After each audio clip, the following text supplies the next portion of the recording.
Então esse conceito aqui é sempre a parte que ele fala para que ele precisa reunir tudo que está caído, que são os livros, as escrituras do nosso grande poder. Então ele já sabia que esses livros seriam destruídos e ficariam perdidos e alguém teria que reuni-los de volta, que são as escrituras do nosso grande poder, que é o Pai, o Filho e o Espírito Santo. Para que ele, o poder, possa inscrever teu nome em nossa grande luz. Então, fazendo isso, meu nome está inscrito na grande luz, então, por isso que eu faço isso, e vocês têm que fazer isso também. Então, divulguem os livros gnósticos, busquem, aprendam, leiam e ensinem. Porque a única forma de vencermos os arcontes, está escrito no livro A Carta de Pedro a Filipe, é quando a gente se reúne e ensina essas palavras sobre a existência deles, e aí a gente vence os arcontes. Porque o conhecimento é o que destrói a ignorância. E o que aprisiona o mundo é a ignorância. E nós só vencemos a ignorância através do conhecimento. O conhecimento é liberdade e a ignorância é escravidão. E a ignorância, ela é forte porque não a reconhecemos. Quando você reconhece que você é ignorante, a ignorância, ela cessa de existir. E aí você começa a alcançar o conhecimento e a gnose. Então a primeira etapa é você reconhecer que você não sabe. Sócrates disse: a única coisa que eu sei é que eu nada sei. Então quando você entende que você passou a vida toda achando que sabia, que todo o conhecimento que você adquiriu na sua vida inteira é um conhecimento de escravidão, e você reconhece isso, que tudo que te ensinaram sobre Deus, sobre tudo isso, estava errado, que você não sabe de nada, esse é um grande passo para a libertação do conhecimento. Então não que eu seja o dono da verdade, Jesus é a verdade. E esses livros são livros os quais Jesus fala. Então eu não tenho medo de falar que esses livros e essas palavras são a verdade. Então essa verdade é o que existe. E essa verdade é o que te liberta da ignorância e do esquecimento. Porque você vem para o mundo e você esquece do lugar de onde você veio. Você esquece que você é um rei. Você esquece que você é um rei imortal dentro de um reino mortal. Nós viemos de cima deles todos, dos alienígenas e dos deuses. Mas muitas pessoas que estão aqui, elas esquecem que elas são imortais. E elas não entendem que o mundo é um curral para elas. E que os arcontes, eles tratam vocês como gado, alimentando vocês para depois abater vocês. Quando você entende isso e quando você desperta, e entende que você é maior do que aquele que te aprisiona, você é maior do que esse criador inferior que te aprisiona com todas essas leis, com todas essas coisas, com toda essa religiosidade, com essas doutrinas. Quando você entende o seu lugar e reconhece a sua natureza íntima com o Pai, com Jesus, com o Espírito Santo, e que você é um com eles, e que esses arcontes, que todos os poderes, demônios, anjos, qualquer coisa que está aqui abaixo é inferior a você, você toma o seu lugar de direito e se transforma em um rei no mundo. E começa através da sua mente, através do seu conhecimento, a mudar a sua realidade e a sair da escravidão. Então esse conceito do nosso grande poder é um livro que te desperta para você entender o seu verdadeiro lugar, a sua verdadeira natureza. Então esse é o caminho e é essa a minha missão aqui. E é trazer a você que você é filho da luz. Você veio da luz e você vai voltar para ela porque você é luz. Você não é esse corpo. Você não é essa alma, você não é os sentimentos, você não é a fome que você sente, você não é o medo que você sente, você não é a dor que você sente. Você é um ser espiritual, você é uma centelha divina. Você é uma centelha divina da luz divina que existe e que formou tudo e que está em tudo. E através da sua mente, usando o raciocínio, sendo racional, não aceitando tudo de ninguém, não seguindo religião, não seguindo igrejas, não seguindo pastores, papas, não seguindo homens, você começa a seguir a sua intuição, começa a seguir a sua própria mente. E o Pai é a sua mente. Ele fala com você na sua mente. Quando você está consciente, essa voz interior, essa intuição que fala para você, para, não vai por ali, segue esse caminho, evolua, cresça, não tenha ódio, não faça isso, olha, respira, vai por aqui, tudo vai dar certo. Todas as vezes o Pai está falando com você, seja o Pai ou seja a Sofia, está falando com o seu espírito, com a sua mente. Mas a maioria das vezes você não quer ouvir ele e você quer ouvir as outras pessoas, você quer ficar com medo e aí o medo priva você de ouvir essa voz interior e você começa a raciocinar como os arcontes querem que você raciocine, vivendo por desejo, por cobiça, sendo bombardeado por mídia, por todas as informações e perdendo sua vida através de cantores, atrás de carro, atrás de casa, atrás de coisas materiais, e trabalhando tanto que você não tem tempo de se dedicar ao Espírito Sagrado, a meditar e a ouvir essa voz interior. Então, a única coisa que você tem que fazer é parar, respirar, entender e olhar para dentro de si mesmo.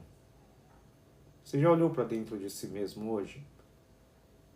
Você já entendeu, reconheceu a sua natureza? Já entendeu que você é especial, que você é filho de um rei, é filha de um rei? Você é um rei mortal dentro deste mundo mortal? Então compreenda isso e você vai ser livre. E ele continua assim.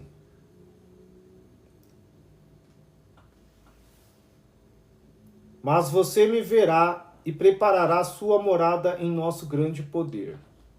Saiba como que partiu veio a ser, para que você possa saber como discernir o que a vida se tornará, de que aparência esse Aeon é, ou de que tipo ele é, e como ele virá a ser.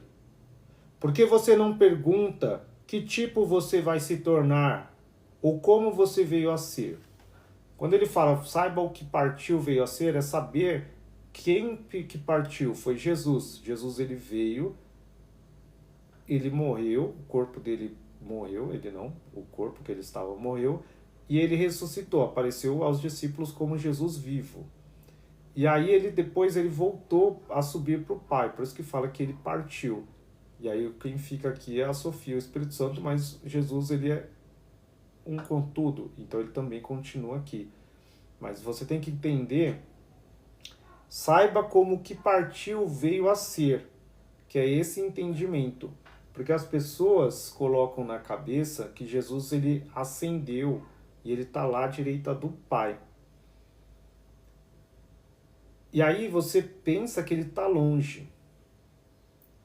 Porque sempre as pessoas pensam, o Pai está lá nos céus. Jesus está lá nos céus à direita do Pai. Quando você tem esse pensamento, você pensa que ele está longe de você. E isso que te mata. Quando você entende que o que partiu veio a ser, você entende que ele veio a ser, é como se ele estivesse... Por isso que ele fala que se o grão de trigo não cair na terra e não morrer, ele não vai dar fruto, ele não vai transbordar. Então é como se quando Jesus morreu e aí ele sai do corpo, é como se ele fosse liberto do corpo. É como assim, imagina você pegar toda a energia do universo e colocar dentro de um buraco, de um corpo, de uma garrafa assim. E aí depois quando ele morreu, essa energia foi liberta de novo. Jesus é energia. E aí ela não só sobe, mas ela está em tudo. E ele está dentro de você. Então Jesus não está lá à direita do Pai. Jesus está dentro de você. Por isso que ele é a forma do Pai, ele é a imagem do Pai. Ele está dentro de mim, dentro de você. Está nessa árvore, nessa madeira, no ferro, no papel, ele está em tudo. Porque é esse conceito da física quântica, que é aquele campo de Higgs, o bóson de Higgs, que faz a matéria e tudo existir. Isso é Jesus. Jesus é luz. Então esse conceito de que Jesus não é um corpo físico, não está lá na madeira, não é uma imagem, um loiro de olhos azuis ali, você também transcende entendendo isso, tá? Ele pode tomar a forma que ele quiser.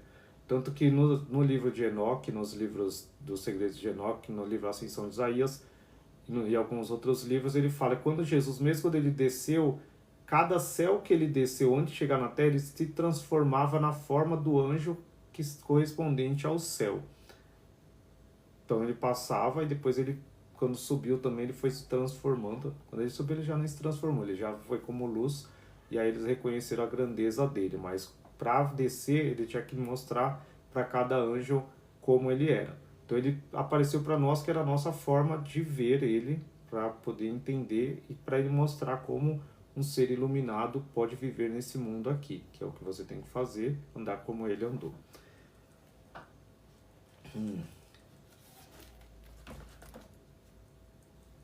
Aqui ele fala, para que possais saber discernir o que vive para se tornar. Porque daí quando você entende ele, que ele vive assim, que ele é luz, que ele é o que vive, é o Jesus vivo. E aí você vai se tornar igual ele, que é aquele que vive vai se tornar vivo, que você vai se tornar luz, entender que você é luz, como Jesus, e você não é um corpo. Não é esse corpo humano. De qual aparência esse Aeon é? Esse Aeon é o universo que nós estamos, que é uma aparência, que é uma imagem do Aeon verdadeiro, e isso é uma parte material, e o outro é o espiritual. Ou de que tipo é, ou como virá a ser? Por que não perguntais que tipos vos tornareis, ou como viestes a ser? Que aí é essa a intenção de você começar a questionar como eu sou, para onde eu vou, como eu vim, como eu surgi nesse universo, como eu surgi aqui, o que eu vou me tornar depois disso daqui. Então tem que fazer, sempre o gnosticismo faz você questionar, você não aceita tudo. A melhor frase que tem é no livro Apocalipse de Tiago, e Jesus fala para ele, não aceite tudo de ninguém. Quando ele fala das mulheres, ele fala, oi Kleber, tudo bom meu amigo? Tudo bom Jéssica? Tudo bom amiga?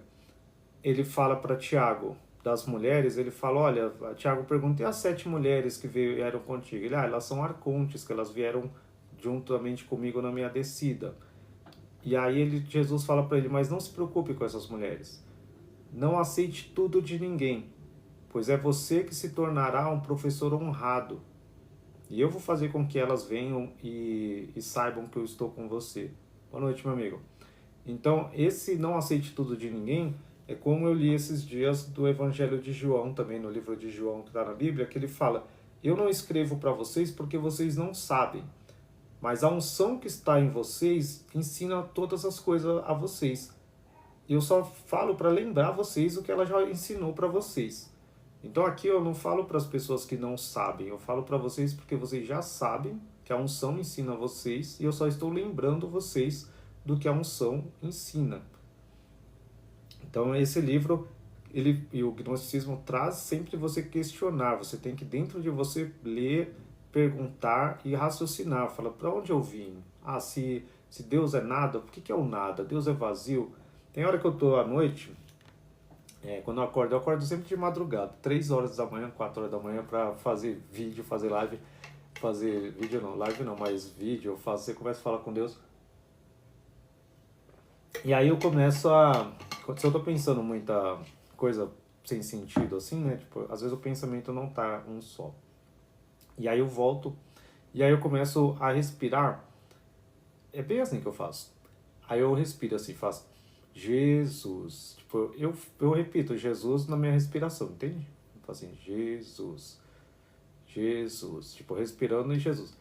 E eu sou, e eu coloco assim, eu sou um com Jesus, eu sou um com o Pai, eu sou um com o Filho. E eu fico, eu sou.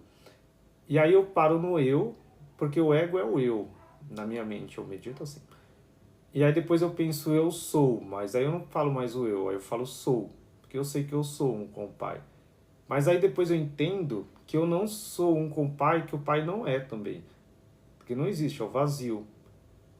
E aí eu penso no vazio. E aí eu paro do eu sou e eu fico no vazio, eu silencio minha mente. Assim, ó. E aí eu fico em silêncio e essa conexão com o vazio e é o nada. É como se você estivesse dentro de você e dentro de você tivesse o universo inteiro e um silêncio, um vazio. E é uma sensação muito boa.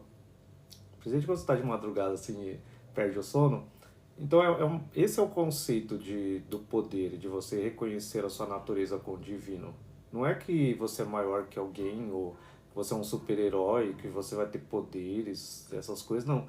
Você vai entender que você é o vazio, que Deus é vazio, é o nada, é tudo, e você tá ali, você fica numa paz dentro de você, com você.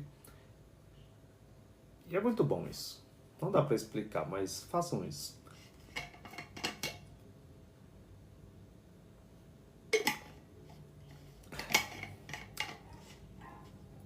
Tem uma frase que Jesus fala no Evangelho de Tomé, que ele fala: aquele que conheceu o mundo e se tornou rico, que renuncia ao mundo.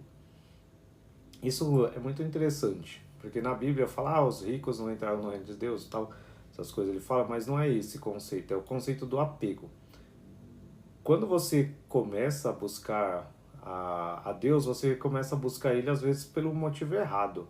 E a maioria das pessoas começam assim, porque elas querem ganhar alguma coisa lá. Ela vai na igreja e aí ela quer resolver algum problema dela, tá? Com a dívida atrasada, a pensão do filho atrasada, com coisa, e ela faz campanha, começa a buscar Deus meio para suprir aquela falta, ou seja, o marido que ela quer que volte para ela, ou tenha uma coisa de casamento, você fica buscando Deus e não é que é errado, é o seu conceito, a sua ideia de vida ali naquele momento. Eu já passei por isso, né? Tinha um dia que eu ficava, ai Deus, preciso disso aqui. E aí as pessoas dão dízimo, dão oferta como se fosse uma troca ali, porque elas entendem Deus como aquele que faz barganha com você, né? Se você não dá seus 10% lá, eu vou destruir tua vida. É mais ou menos isso, né? Mas aí quando você transcende, começa a ter mais conhecimento de que Jesus é amor, que o Pai é amor e que eles não estão nem aí pro seu dinheiro, que também você não tem que buscar ele porque ele vai te dar alguma coisa, não, mas simplesmente porque ele te ama e ele é um com você, igual você ama sua mãe e seu pai, sem nada, esperar nada. E aí você vai transcendendo. E aí, nesse momento, você acaba se tornando rico, vamos dizer assim, né? Hoje em dia a gente é rico. Para quem vivia há 2.000 anos atrás, eles não tinham nem escova de dente, não tinha nada lá, vivendo coisa tão. Se você tem uma casa hoje com luz elétrica, você é mais rico do que as pessoas que viviam 2.000 anos atrás, que tinham uma vela lá para acender, entendeu? Então agradeço que você é rico. Então, e ele fala, não que renuncia à riqueza, mas que renuncia ao mundo. E naquela época, o mundo para eles, sempre que você lê a Bíblia ou esses livros, entenda a época que está falando ali. Naquela época, quando Jesus falava assim, não ande conforme o mundo, eles ali, o mundo era a religião judaica. Porque ele estava em Jerusalém, ou estava ali em Israel, e ele falava, não ande conforme o costume dos fariseus e dos saduceus. Isso era o mundo. Não era quem ouve pagode, ouve sertanejo.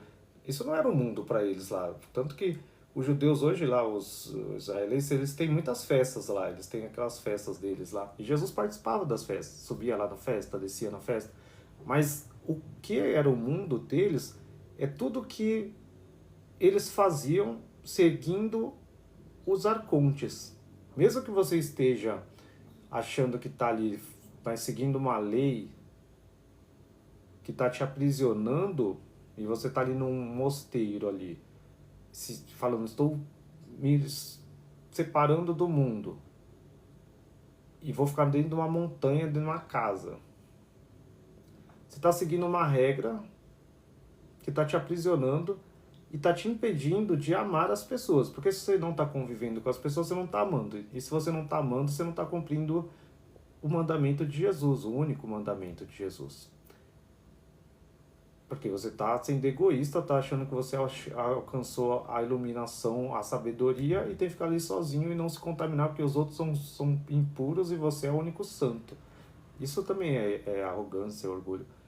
Então não esquece esses negócios de o mundo ou não. É a religiosidade. Abandone essas regras. Qualquer instituição, qualquer pessoa que domine você com regras, isso é o mundo.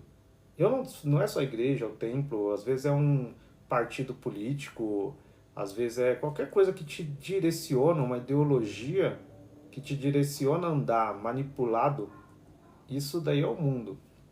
É um pensamento que não vem da sua intuição diretamente. Você tem que ser livre para reagir conforme as circunstâncias, conforme a vontade de Deus. Porque ser livre no espírito é você fazer aquilo que Deus quer que você faça na hora que você faça. Então você só vai ter essa liberdade se sua mente for livre.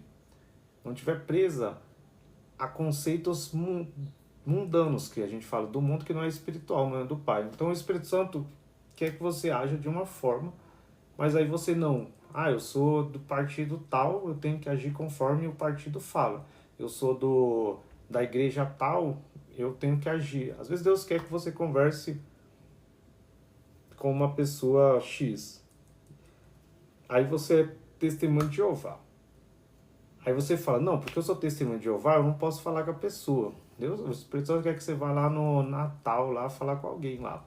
Aí você, não, mas minha família eu não posso se unir porque eu não comemoro Natal porque eu sou da igreja tal, a gente acha que Jesus não nasceu no dia 25, aí eu não vou lá, não vou me reunir com as pessoas. Entende? Qualquer essas regrinhas que impedem, assim, Jesus não tinha essas regras. As pessoas tentavam colocar essas regras nele. Você tem que guardar o sábado. Isso era um mundo para ele. Ele falava, não, se uma ovelha tiver caída no buraco, eu vou pegar ela, sendo sábado, sendo o que for, eu vou porque o amor está acima da lei. Então coloque o amor acima de todas as leis, acima de todas as regras, e aí você não vai ter problema nenhum na sua vida. Voltando ao livro. Espírito Santo me usa para falar com meus amigos. Bora! Discernir qual a dimensão da água. Isto é, imensurável, discerne. Qual a dimensão da água? Que é imensurável e incompreensível, tanto no princípio quanto no fim. Eu vou falar também, né? De madrugada, o Espírito Santo sempre fala comigo, né? Aí esses dias eu tava ali, 4 horas da manhã. Tem dia que eu acordo, tipo, é 4h32, 4 horas. Aí tem dia que é 3h03, todo dia, 3h03. Essa noite foi 3h03, ontem também. Aí eu fico das 3 até as 5h30, acordado, fazendo o livro, escrevendo e tal, ou fazendo vídeo. Aí eu falo, gente, não tem ninguém, deve ser o povo lá de Portugal, lá dos outros países que eu tenho que falar com eles. Aí Deus falou pra mim o negócio da água. Porque assim, eu vou explicar pra vocês. O que é o gnosticismo? O gnosticismo é a ciência, a física, é tudo. Só que há 2.000 anos atrás, eles não tinham telescópio, não tinham microscópio, não tinham as palavras que a gente tem hoje. Então, nos livros, ele fala com a palavra como é. Então, Jesus fala como é. Os cientistas, nesse século agora, criaram a tabela periódica, criaram as coisas, criaram os nomes. Então, eles criaram lá o nome para hidrogênio, oxigênio, criaram lá os nomes quando foram criando esses conceitos. Mas isso tudo é o que é visível e Jesus fala do que é invisível. E aí ele estava falando para mim, como é que a gente entende um pouco do conceito do pai, da mãe e de Jesus, que são os três. O que o gnosticismo fala, né? Que eu já coloquei. O pai é o princípio, a unidade, o um, certo? E a mãe, a Sofia, é o pai também, só que de uma forma feminina. Mas os dois são, essência, a mesma coisa.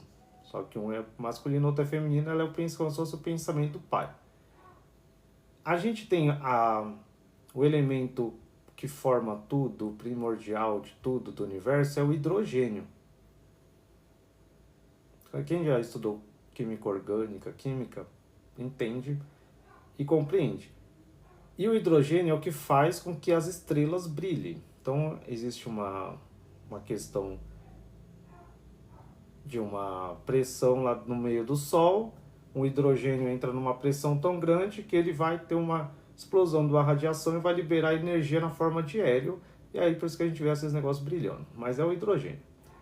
A água é a única coisa que nesse mundo a gente não tem explicação para a água.